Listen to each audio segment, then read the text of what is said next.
os fusíveis queimados, a estratégia militar de guerra arrasada. É interessante o seguinte, o caso Monark do Adrilho Jorge. Né? O Adrilho Jorge, ex-BBB, poeta, escritor, sei lá qual é a atividade dele, lá na TV Jovem Pan, o cara vai se despedir, faz esse gesto aí, que até o cara, o apresentador do programa, puta, sem noção. O cara até no ar falou, puta, vai dar problema. O cara sem noção, tal. E o Monark lá no Flow, tava lá a Tabata, tava o inefável Kim Kataguiri, tal. Fala isso, a liberdade. Se tem partido comunista, tem que ter partido nazista. Liberdade.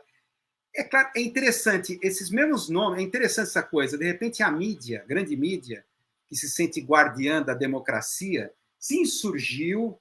Então, os juristas de Twitter se insurgiram. É interessante o seguinte: se você olhar essas imagens aqui, isso aqui é 2015, tá?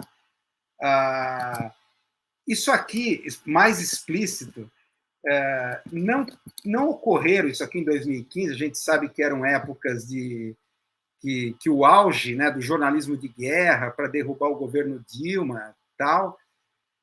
Primeiro na prefeitura, no Taboão da Serra, no dia da Independência, comemorações do dia da Independência.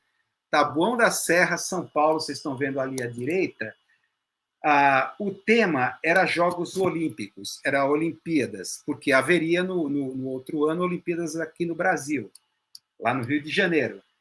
Então, cada grupo lá na escola ficou com uma Olimpíada. Então, esse grupo, as Olimpíadas de 1936 em Berlim, eles me desfilam com suásticas.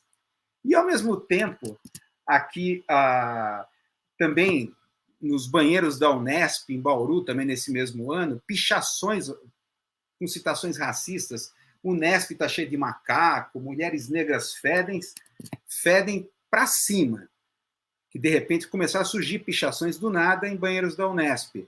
E aí, nesse caldo todo, cheio de boas intenções, diga-se de passagem, a Universidade Sagrado Coração, lá, se não me engano, da mesma cidade, fez a Feira das Profissões de 2015. Então, uma das profissões era historiadora. E no stand dos historiadores, estudantes de história utilizando bandeiras com suásticas, felizes alunos trajando uniformes de SS, fazendo selfies, que vocês estão vendo a foto, selfies assim, para postar na época Facebook, né? Felizes, felizes e elegantes com seus trajes SS, né? Com a braçadeira da suástica. É interessante que nessa época, que eu me lembre, mas aqui o blog tem matéria sobre isso e o blog lembra muito bem, recebeu matérias anódinas, simplesmente de passagem para os meios de comunicação.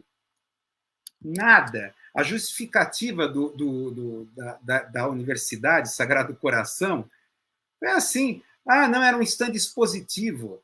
O propósito das imagens era ensinar, conscientizar e abrir espaço para debates. É interessante que corta para a Mônica Waldvogel, em pauta da Globo News, a Mônica Waldvogel, comentando o caso lá do Monark e tal, falou o seguinte: não, mas tem um lado positivo porque abre para o debate. Ela disse isso, abre para o debate. É interessante o seguinte: o Monark, ele foi desligado, ele é sócio do Flow. Tá? Ele é sócio. Na verdade, o outro sócio vai comprar a sua parte. Ele vai sair com uma grana de todo esse episódio. Então, ele foi recompensado, em primeiro lugar. Tá? Não haver conscientização. Então, é interessante esses dois pesos, duas medidas, dois momentos diferentes. Enquanto em 2015, esses grupos, todos esses símbolos, se você discutir semioticamente, esses símbolos começaram a ganhar visibilidade e foram, até certo ponto, empoderados para engrossar os movimentos de rua, né, mantidos lá por grupos como o MBL, o movimento Vem para a Rua, financiado lá pelo incrível empresário lá, o Lehman, Jorge Lehman, tá? Mantidos. Então, é interessante. Hoje, a grande mídia ela se coloca assim, horrorizada, se colocando como guardiões da democracia. No ano eleitoral, não, mas não pode, isso não é democrático, as liberdades tal. Mas em 2015 isso estava rolando, isso foi o início dessas coisas. Então, isso lembra a teoria do piloto automático. Teoria do piloto automático aqui na guerra híbrida. Tá? Apertando os botões certos, por meio de provocações, se obtém as respostas esperadas dos seus alvos para perturbar o status quo por meio de processos pontuais e de desestabilização. Essa é a definição dada pelo Andrew Coríbico, lá do livro Guerra Híbrida, que é bem o esquema da ideia da guerra por delegação, mas apertando os botões certos, você vai ter uma reação esperada. Qual é a questão da reação esperada? O que botão certo foi apertado? Tá? Na verdade, a grande mídia, a gente sabe, a gente já discutiu isso em outra live, ela está no modo alarme. Por que está no modo alarme? Porque a opção da terceira via não decola. Por vários motivos que eu não vou elencar aqui, o Sérgio Moro não decola. O Moro não sai, não sobe, não anda. Tá? Pelas suas fraquezas pessoais, aquela voz de marreco de Maringá, por ele agora tá virando meme até, pelas respostas bizarras. Foi um lapso verbal que ele falou do Kim Kataguiri, saiu em defesa do Kim Kataguiri. Tal. Quer dizer, na verdade, se fosse assim mesmo, era para os dois, a Tabata e o Kim Kataguiri, se levantarem e saírem andando. Como fez a filósofa Tiburi, a Márcia Tiburi, deve saber bem disso, quando ela foi convidada para a Rádio Guaíba, né, de Porto Alegre, ela chegou, né, gafe gestual, né, falou o Charles Anderson aqui, colocou gafe gestual, foi a utilização que virou meme da figura do Moro. A Márcia Tiburi, ela foi convidada pela Rádio Guaíba, ela conhecia o apresentador do programa, para discutir política, tá? Chegou lá, chega o Kim Kataguiri. Olha, ele também foi convidado, vai participar do debate. Olha, eu não fui informada sobre isso. Ela simplesmente se levantou e foi embora. Tá? A gente sabe que a estratégia de comunicação é da provocação. Tá? Você tem que provocar para conseguir reações reativas. Tá? O caso do Monark, o que você vai ter aqui? Eita, vamos lá, não desliga aqui a coisa. Tá, os problemas aqui. Aqui, deixa um pouquinho solto. Voltando aqui. Eita. Na verdade, esse modo alarme significa o seguinte: principalmente, o Lula já tentou levantar a questão da discussão da econômica política.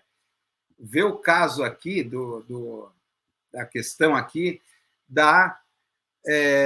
ele vai mexer, ele já coloca, vou mexer na política de preços da Petrobras, e já falou da revogação da reforma trabalhista, vai mexer com isso, como fizeram lá na Espanha, como estão pensando em fazer na Espanha.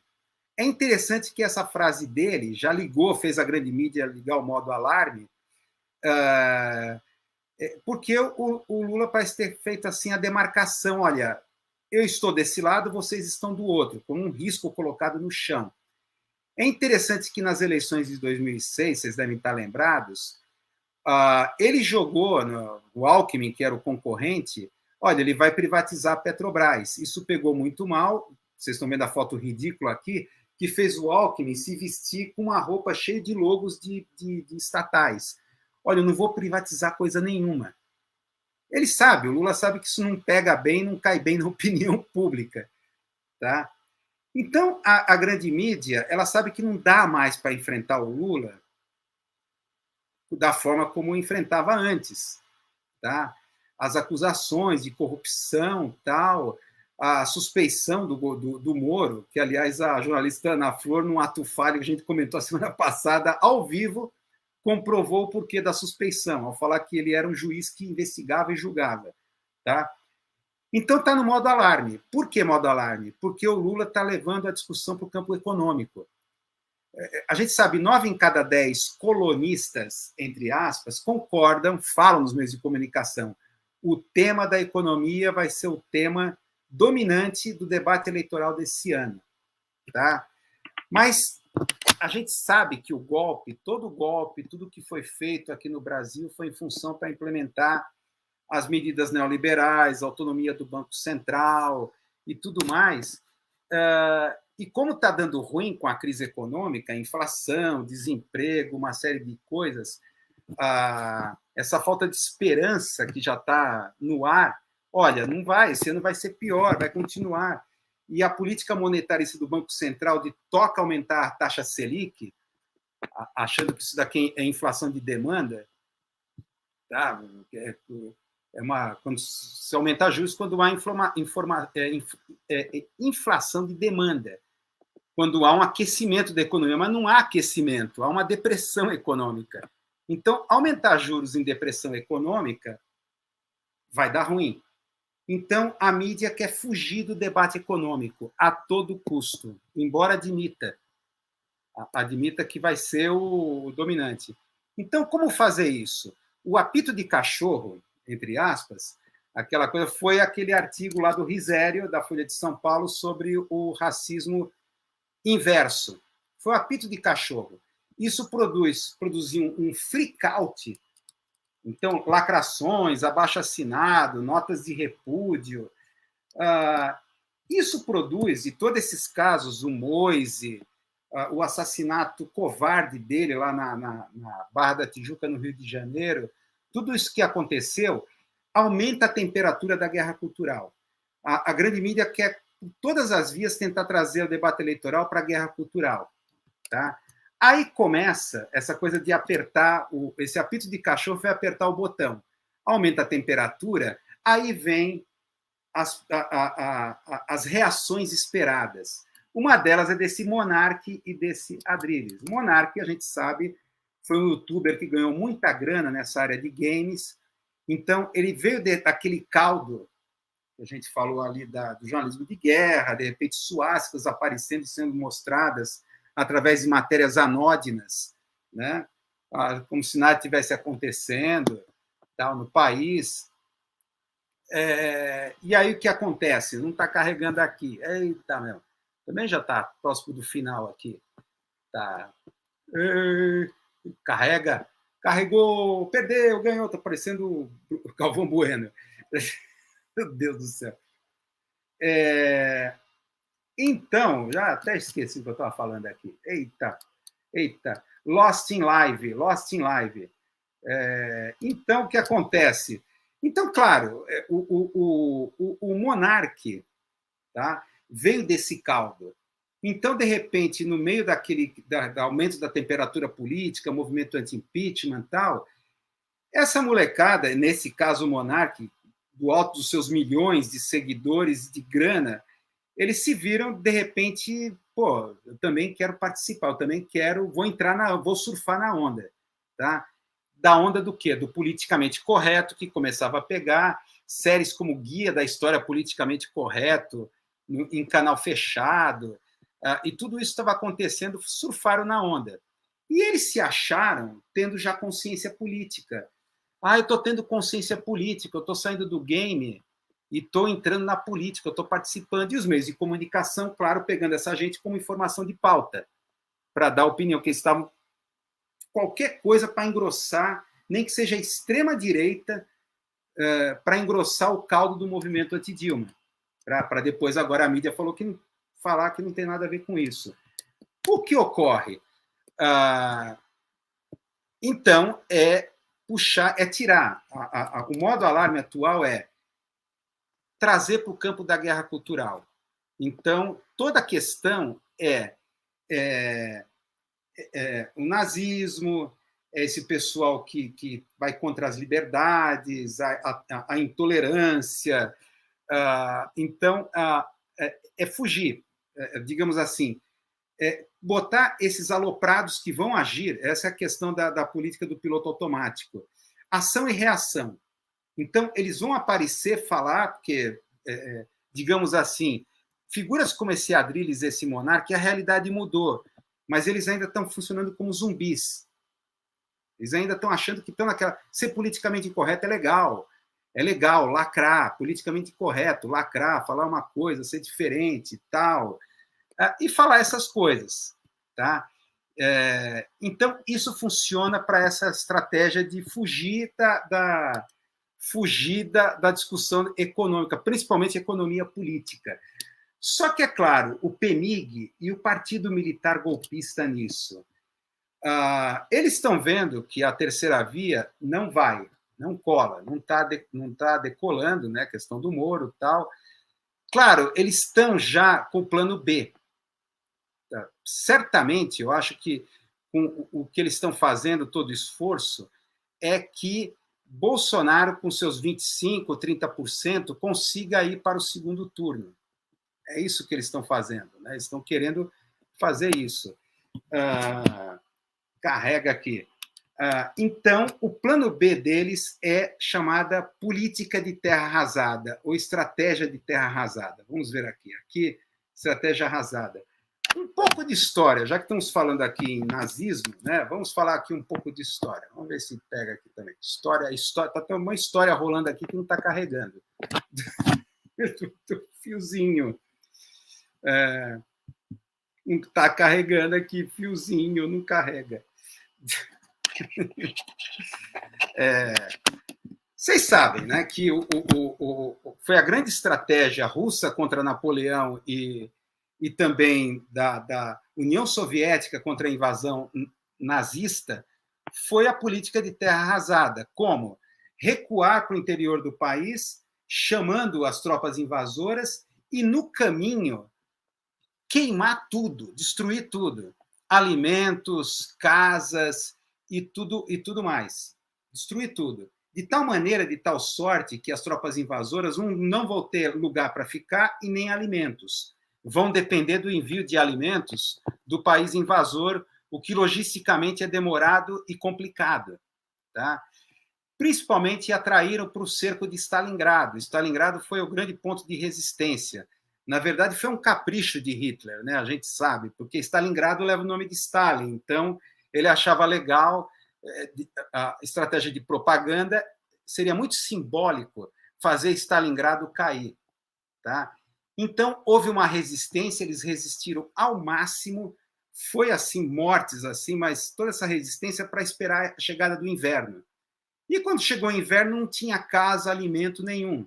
Os nazistas começaram a bater em retirada em desespero e foram massacrados. Os que não morreram de congelados, né, de fome, foram massacrados.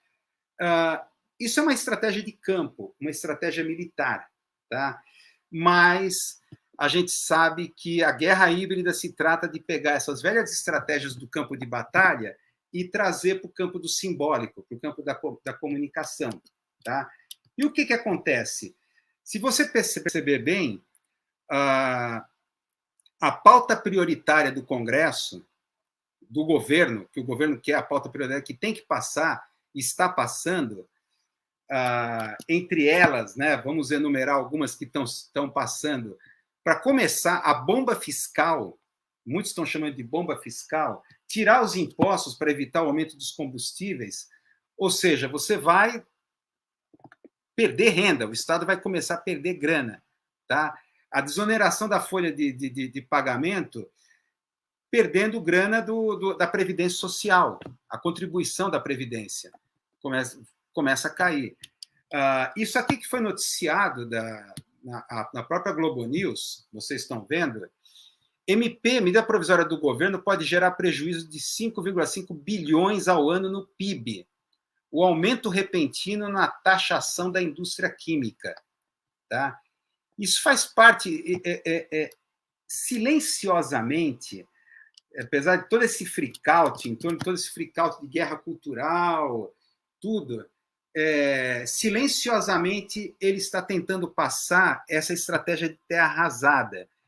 Se Lula ganhar, esse é o plano B, virtualmente, Lula ganha as eleições, ele vai encontrar um país talvez em pior estado do que quando o Fernando Henrique o deixou, esse país. Tá? A estratégia é essa, arrasar o território, e quando ele chegar lá, está tudo destruído. Claro, ele vai ter que reconstruir. Vai ter apoio? Ele está tentando construir apoio. O problema é, ao tentar estabelecer medidas para reconstruir esse território arrasado, entra em ação a judicialização. Tá? Esse fenômeno da judicialização que a gente está falando, qualquer medida de qualquer poder hoje no país pode facilmente ser judicializada. E você tem um judiciário dominado, a hegemonia de lavajatismo, lavajateiros, aqueles concursados, concurseiros lavajatistas, é o que domina o judiciário. Temos um STF que já defenestrou, passado recente, o próprio Lula. Então, não sei se estão entendendo o raciocínio, talvez uma coisa até conspiratória demais, mas eles estão esperando isso. Tá? Eita, apagando tudo aqui. Eles estão esperando isso. Há uma estratégia de terra arrasada. Deliberadamente destruir o Estado o mais rápido que puder esse ano, parece que é essa a medida aqui do PIG, vamos dizer assim, do PIG, fazer isso, para deixar uma situação tão deplorável, Estado, quando o Lula chegar lá e ele vai tomar medidas para reconstruir, qualquer coisa que ele fizer poderá ser facilmente judicializada, principalmente a partir do Congresso. E aí está a questão dele ter apoio ou não, se vai ter maioria ou não no Congresso. Ele vai estar cercado, engessado, de todas as formas. Principalmente pelo recurso da judicialização, que a própria esquerda apoia. Quando bate, o Alexandre de Moraes mandou para a cadeia o blogueiro, tal. Isso vai e isso vem. Pau que bate em Chico, bate em Francisco. Tá? É uma longa preparação que está sendo feita nessa guerra híbrida em aceitar como novo normal a judicialização. Qualquer decisão pode ser municipal, qualquer coisa pode ser judicializada. Tá? Então, principalmente está sendo colocado aqui o Luiz Henrique, recuperar a Petrobras e tudo mais, é um recuo estratégico. Assim como fizeram com Napoleão Bonaparte, é a cultura militar, a cultura estratégica militar.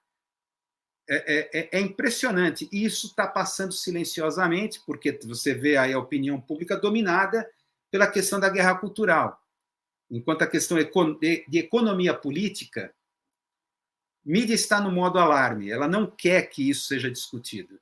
Então, o que domina a pauta é agora também a invasão lá no... Vamos entrar aqui. A invasão aqui, a guerra